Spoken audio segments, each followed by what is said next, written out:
Berlin at War is, in a sense, a Berlin eye view of a very well-known story, the story of World War II, but told from the perspective of ordinary Berliners living in the German capital. What I think is most interesting about the book is when I started out, I didn't really have a sort of a fixed thesis of what I wanted to prove. I merely wanted to tell the story through the eyes of ordinary Berliners.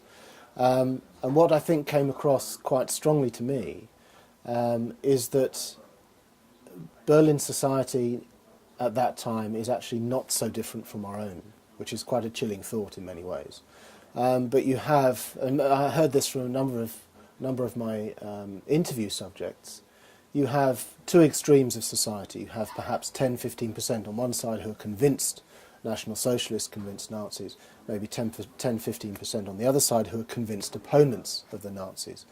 And you have a large proportion in the middle who are have a sort of herd-like instinct, who will support the regime because the regime takes care of them, and they have a reflexive patriotism, but they're not really motivated by ideological concerns at all.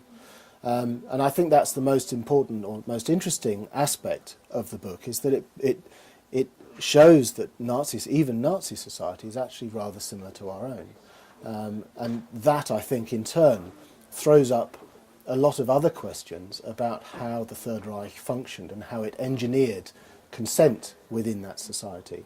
And it's very often not ideological concerns that motivate people.